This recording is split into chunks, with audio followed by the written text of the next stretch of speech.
சாமானியர்களுக்கு வணக்கம். இன்றைய சிறப்பு நம்ம கூட வந்து டிடிஎஸ் ரவி அவர்கள் இணைந்திருக்கிறார். கேட்பதற்கு நிறைய கேள்வி இருக்கு, நம்ம அவர்கிட்ட கேட்போம். அரசியல் ரீதியாகவும் சரி, சட்ட ரீதியாகவும் சரி, நிறைய கேள்விகள் இருக்குது. சார் வணக்கம் சார். வணக்கம் சார். இது எல்லாரும் கேட்கிற கேள்விதான். இன்னைக்கு எல்லா இடத்துலயும் அதை பத்தி தான் பேசிட்டு இருக்காங்க. நானும் அந்த கேள்வியில இருந்தே ஆரம்பிக்கிறேன். அண்ணாமலை வந்து தொடர்வாரா மாட்டாரா? ஏன்னா மாற்றப்படுகிறார், மாற்றப்பட மாட்டாருன்னு சொன்னாங்க. பட் ஆனா சென்ட்ரல்ல இருந்து என்ன சொல்றாங்க, நம்ம கிடைக்கக்கூடிய தகவல் வந்து நாங்க அவரை மாற சொல்லல அப்படின்னு ஒரு விஷயம் சொல்றாங்க. என்ன ஏதுன்றது கிளியரா தெரியல. பட் அண்ணாமலை தொடர்வாரா மாட்டாரா என்பதுதான் ரொம்ப கிளியரா தெரியுது. சோ நீங்க என்ன நினைக்கிறீங்க? அண்ணாமலை தொடர்வார்னு நினைக்கிறீங்களா, மாட்டாருன்னு நினைக்கிறீங்க?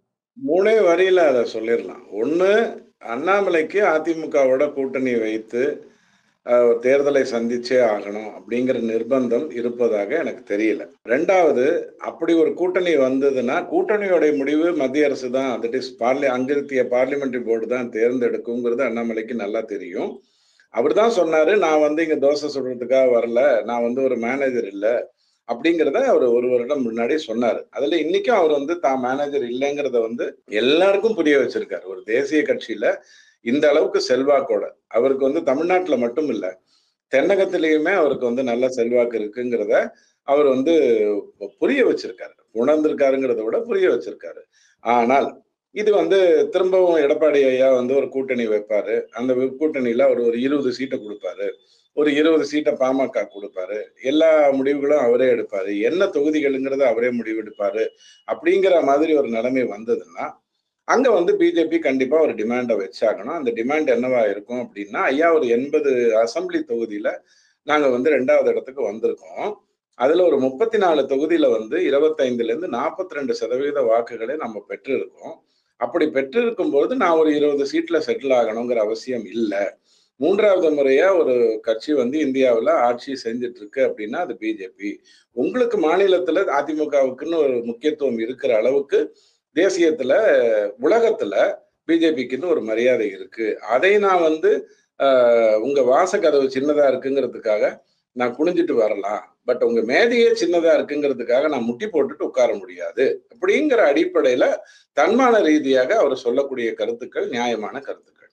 ஏதோ ஒரு சீட்டை கொடுங்க, நாங்க ஒரு 10 பேர் தான் இருக்கோம், மீதி 30 பேருக்கு எங்ககிட்டயே ஆள் இல்லை, முடிஞ்சா எஸ் வி சேகர், குமரிமுத்து இந்த மாதிரி எல்லாம் போட்டுக்கிட்டு ஏதோ ஒண்ணு பண்ணிக்கிறோங்கிற மாதிரி ஒரு அரசியலை அவர் நடத்தணும்னு அவர் நினைக்கல. இவ்வளவுதான் அவருடைய நியாயமான ஒரு குற்றச்சாட்டு. இதை வந்து யாருக்கிட்ட அவர் வைக்க முடியும்? கண்டிப்பா அதிமுக கிட்ட அவர் வைக்க முடியாது. ஏன்னா கூட்டணியை முடிவு பண்ற அதிகாரம் மத்திய அரசிடம் தான் இருக்கு. அதுல எந்த மாற்று கருத்தும் இல்லை. தேசிய கட்சிக்கு அப்படித்தான் இருக்கும். உங்களுக்கு ஞாபகம் இருக்கும், காங்கிரஸ்ல வந்து மனு வாபஸ் வாங்குற நாள் அன்னைக்கு வேட்பாளர் அறிவிப்பாங்க. அதாவது 3 பேர் மனு போட்டுருவாங்க, 3 பேர் மனு போட்டுருவாங்க, யாரு வந்து வேட்பாளர்னு அவங்களுக்கே தெரியாது. 4 மணிக்கு வாபஸ் வாங்கணும்னா 2 மணிக்கு ஃபேக்ஸ் வரும், உடனே நான் தான் இறங்கி வேலை செய்வாங்க. இந்த மாதிரியான அவலங்கள்லாம் பிஜேபியில் வரக்கூடாது. இதெல்லாம் அவர் சொல்லியிருக்காரு, பல பேட்டிகள்ல அவரே சொல்லியிருக்காரு. அந்த வகையில தான் நான் மேனேஜர் இல்ல, தோசை சுடுறதுக்காக வரலன்னு சொன்னாரே ஒழிய, அதற்காக நான் வந்து பெரிய கொம்பன், நீங்க என்ன பெரிய கட்சி அப்படின்னு பேசக்கூடிய சேகர் பாபு இல்ல.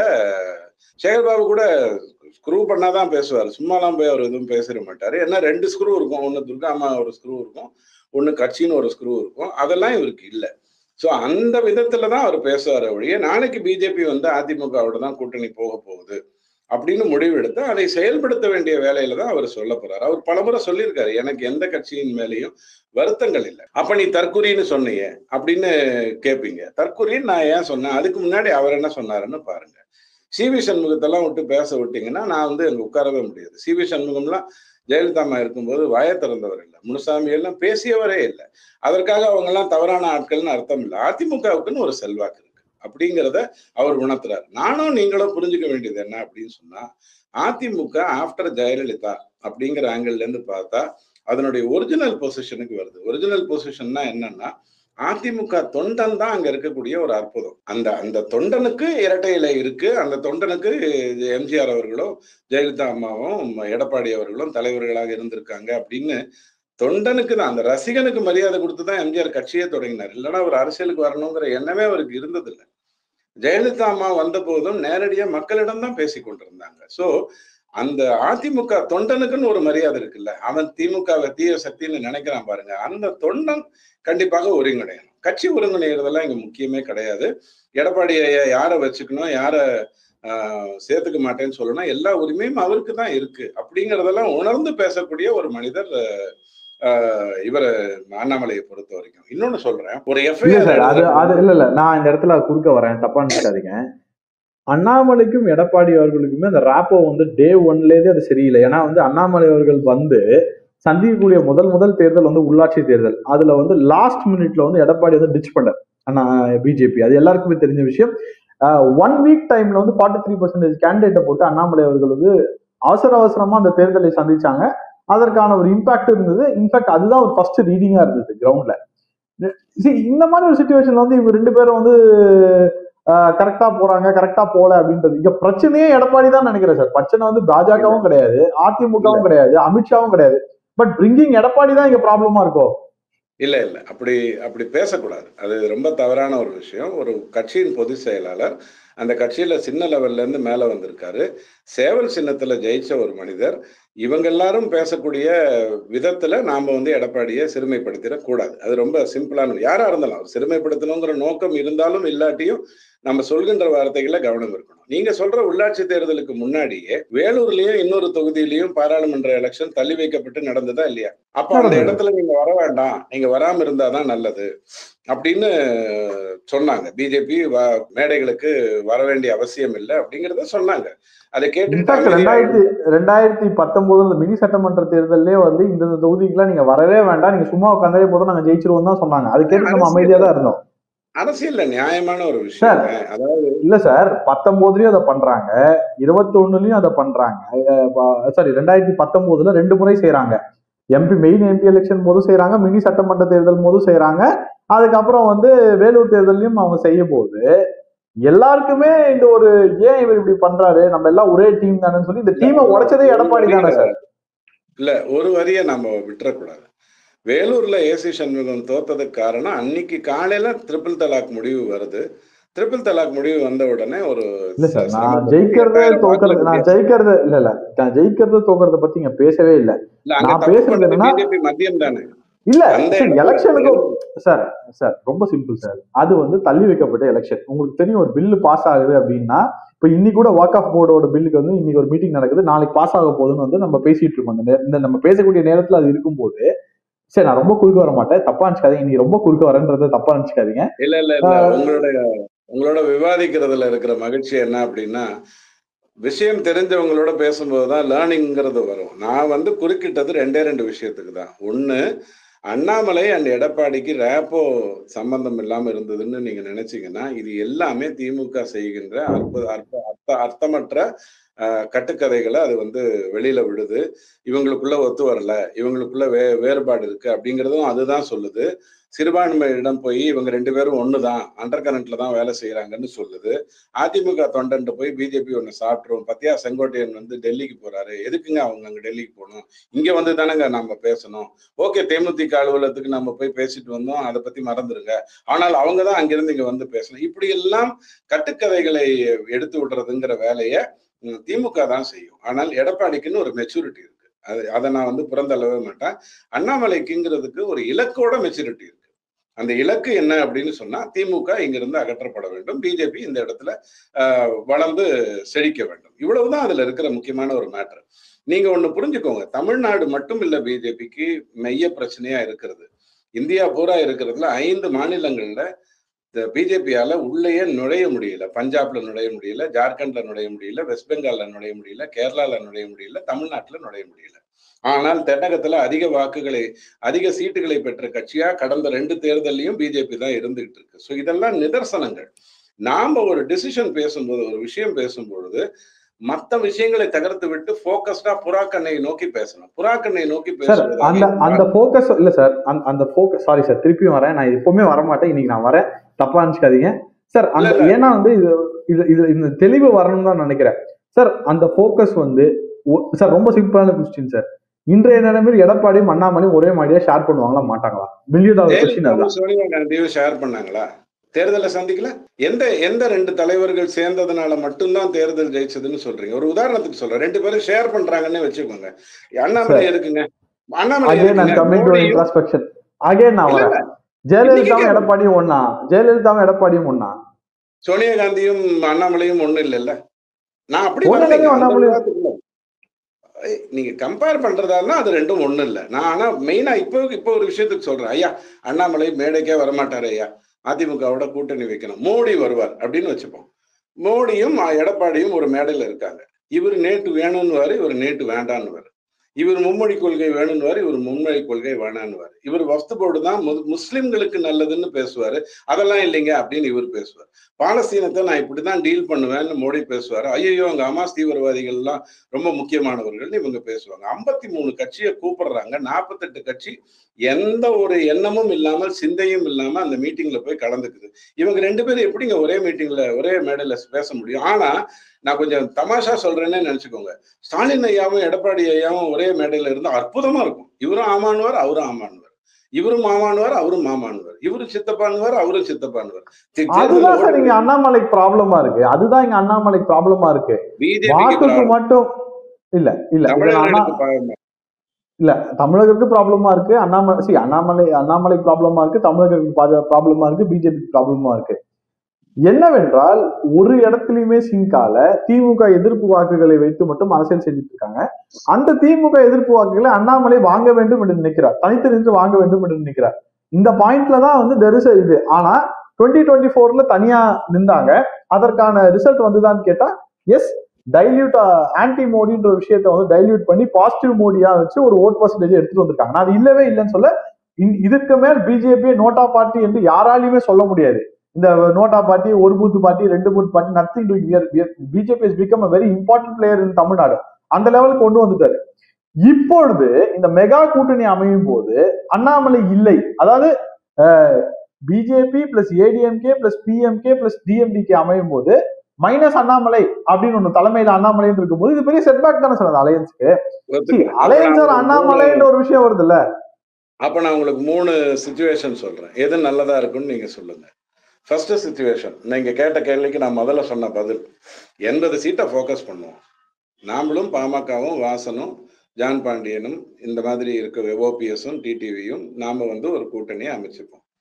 அவங்க வந்து யாரோட சேரணும்னு நினைக்கிறாங்களோ அவங்களோட சேர்ந்து அவங்க ஒரு கூட்டணி நினைச்சுக்கிட்டோம். 134 சீட்ல அதிமுக தனியா நிக்குது அல்லது தேமுதிகவை சேர்த்து கொண்டு நிக்குது. தேமுதிக கூட இந்த பக்கம் வந்துருவாங்க, ராஜ்யசபா சீட்டு கொடுத்தா டபக்குன்னு மாத்தி வந்துருவாங்க. சோ அங்க வந்து அவங்க நிக்கிறாங்க. 100 சீட்ல நாம எல்லாரும் நிற்போம். இது ஒரு விதம் கூட்டணின்னு அமையணும்னா. 2வது, கூட்டணின்னு அமையணுங்கிற அவசியம் இல்லைங்க.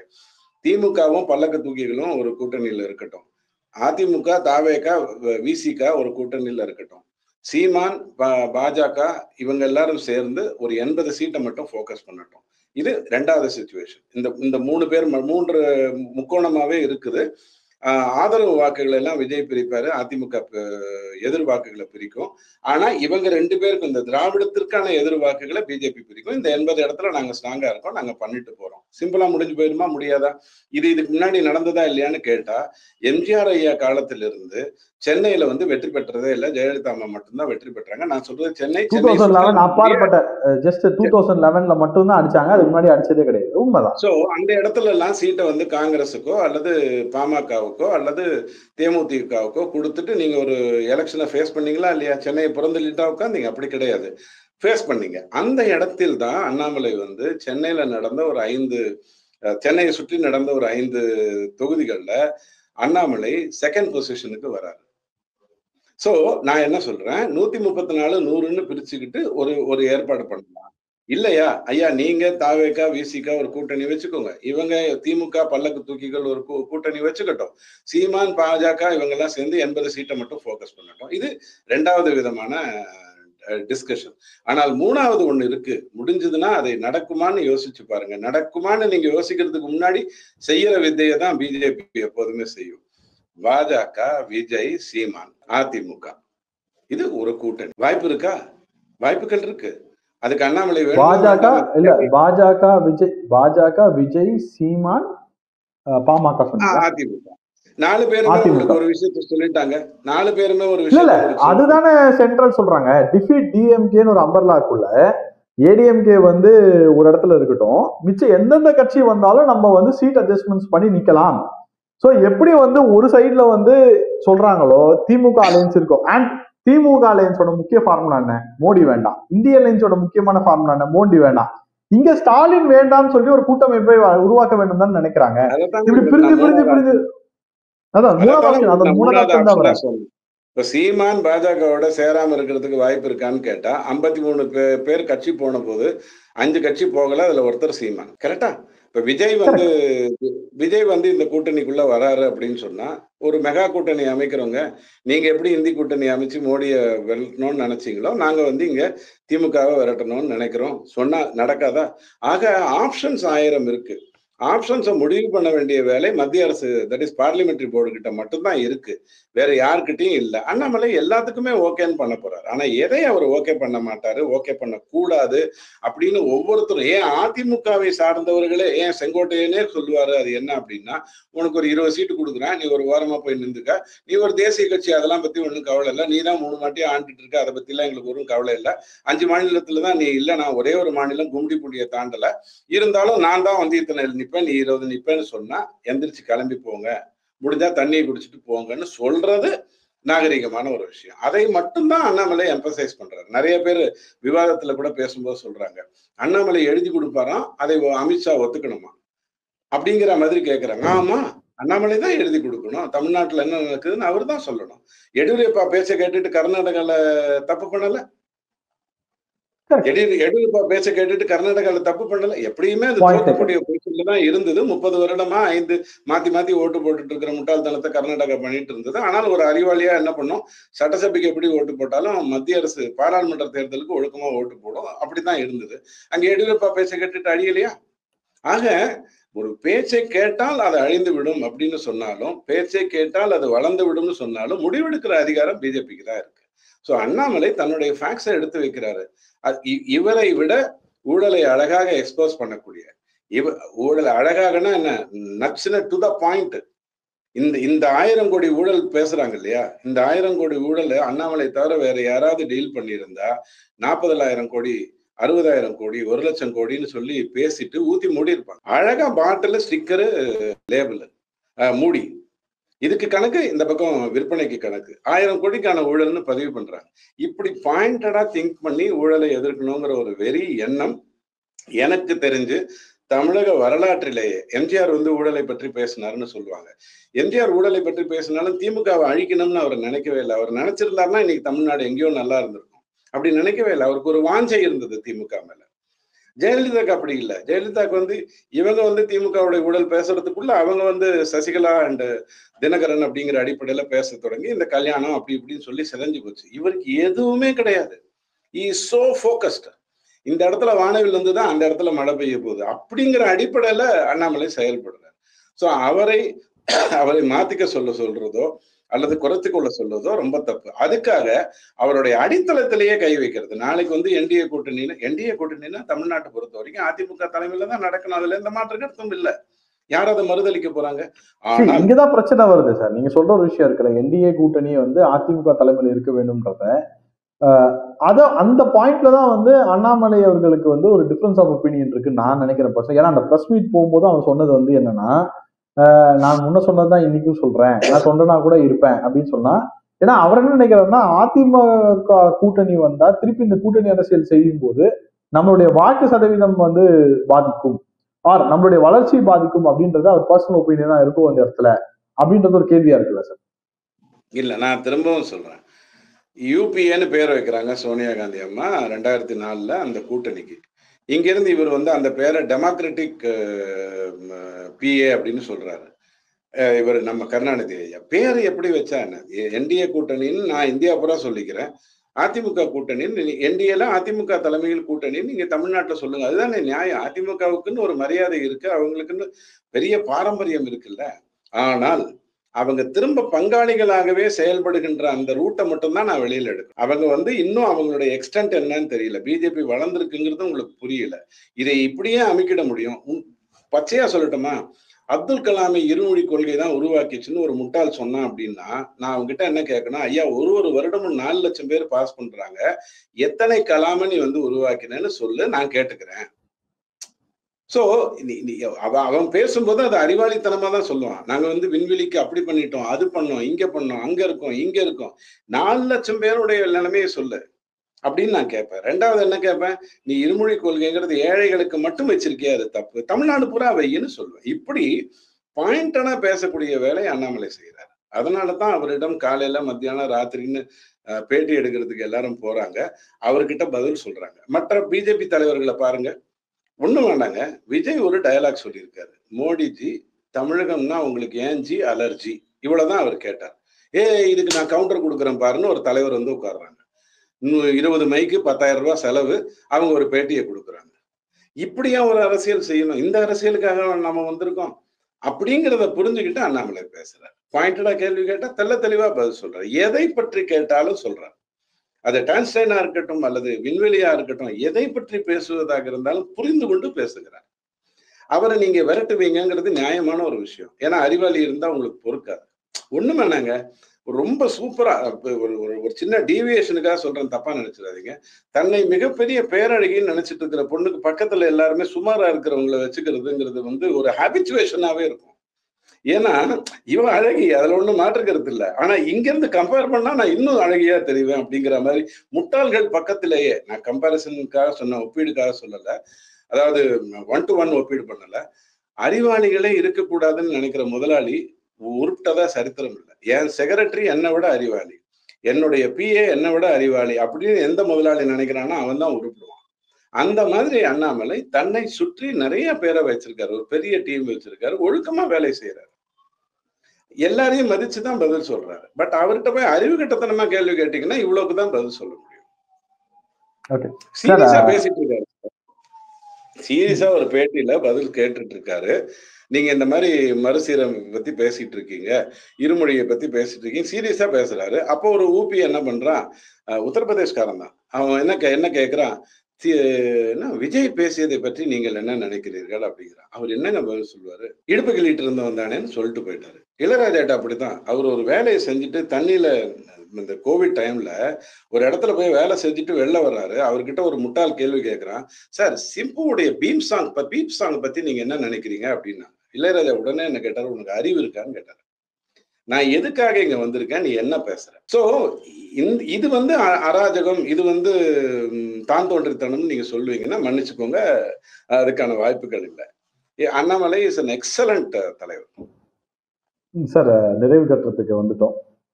நீங்க இந்த சிச்சுவேஷனை பார்க்கும்போது உங்களுடைய எதிர்பார்ப்பு என்ன? எதிர்பார்ப்பு இதுக்கு மேல வந்து நம்மளால வந்து நம்ம டிசிஷன் எடுக்கிறேன், நானும் சரி உங்களையும் சேர்த்து சொல்லிப்பேன், நம்ம 2 பேரும் டிசிஷன் எடுக்கிற இடத்துல இல்ல, எல்லாமே அண்ணாமலை கையில தான் இருக்குன்றது மாதிரிதான் தெரியுது இந்த நேரத்துல.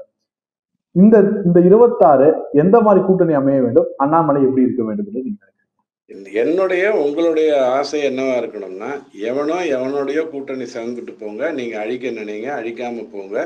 ஏன்னா 23,400 கோடியை நான் எதிர்க்கணுங்கிறது தான் என் பிரச்சனையை ஒழிய திமுகவையோ அல்லது அதிமுகவையோ அல்லது இந்த திராவிடங்களையோ அழிக்கணுங்கிறது என்னுடைய நோக்கம் இல்லை. 23,400 கோடி செலவாக போகுது. அதை நான் ஃபேஸ் பண்ணணும்னா என்கிட்ட இருக்கிற இந்த 80 தொகுதிகளை நான் கரெக்டா கான்சென்ட்ரேட் பண்ணி வந்தேன்னா நான் ஜெயிச்சிருவேன். இவ்வளவுதான். நானும் நீங்களோ ஒரு தேசாபிமானியாக, ஒரு தமிழகத்தின் பால் நலன் கொண்டவர்களாக பேச முடியும். அது அண்ணாமலையால மட்டும்தான் அந்த 80 தொகுதிகளில் ஃபோக்கஸ் பண்ணி கண்டிப்பா பண்ண முடியும். ஆனால் எனக்கு அண்ணாமலை சார் கிட்ட ஒரு குறை இருக்கு. ஐயா, எப்போ நீங்க வந்து அந்த யார் அந்த சார் மேட்டர்ல என்கிட்ட ஒரு டெலிபோனிக் டீட்டெயில் இருக்குன்னு நீங்க சொன்னீங்களோ, அதுல யார் மாட்டியிருக்காங்களோ எனக்கு தெரியாது. ரொம்ப பெரிய ஆள் மாட்டியிருக்கலாம், ரொம்ப சைடு ஆள் மாட்டியிருக்கலாம், யாரோ ஒருத்தர் இருக்காரு. அந்த விஷயத்துல அதை வெளியிடாமல் இருக்கிறதுக்கு எனக்கு காரணம் புரியல. நம்பர் 1. அதே மாதிரி இந்த 1000 கோடி கேஸ் பொறுத்த வரைக்கும் அதை துரிதமாக நடத்தி அதை உடனடியாக நீங்க வெளில கொண்டு வரணும். திமுகல இருந்து ஒரு ஆளு ஜெயிலுக்கு போய் 400 நாள் இருந்துட்டு வந்ததுங்கிறது அண்ணாமலையால மட்டும் தான் சாதிக்க முடிஞ்சது, எம்ஜிஆரால கூட முடியல.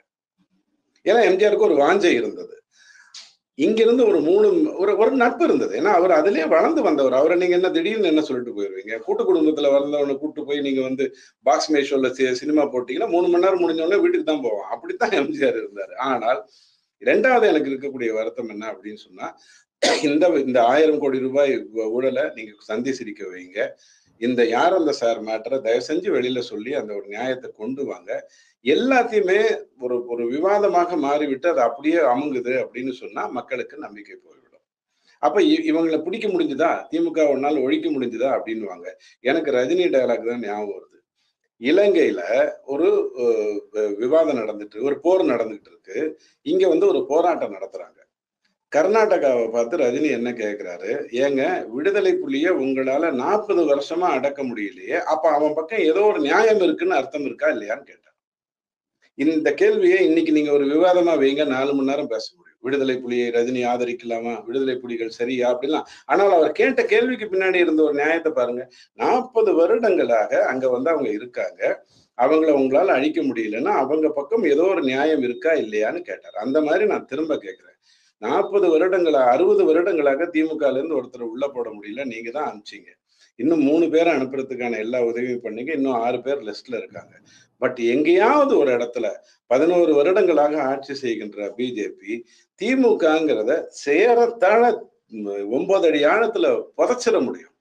ஏன்னா அந்த பேரரசர் இருக்காங்க இல்லையா, அதாவது இந்த குறுநில மன்னர்கள் இருக்காங்கல்ல, அதுல ஒரு 4 பேரை தூக்கி உள்ள வச்சீங்கன்னா சரியா போயிடும். செய்யாம இருக்கீங்களே, அப்ப அவங்க சைடுல ஏதோ ஒரு நியாயம் இருக்கு, திமுக சைடுல ஏதோ ஒரு நியாயம் இருக்குன்னு எனக்கு புரிய ஆரம்பிச்சிடும் இல்லையா. ஐ எம் கம்பேரிங் ஒன்லி விடுதலை புலி with DMK. 40 years as 40 years. So இது அண்ணாமலையோட ஃபோக்கஸா இருக்கணும் அப்படிங்கிறத வேண்டுதலா தான் வைக்க முடியும். அவருக்கு தெரியும் என்ன பண்ணணும், ஏது பண்ணணும். உங்க நேரத்துக்கு ரொம்ப நன்றி சார். தேங்க்யூ. தேங்க்யூ.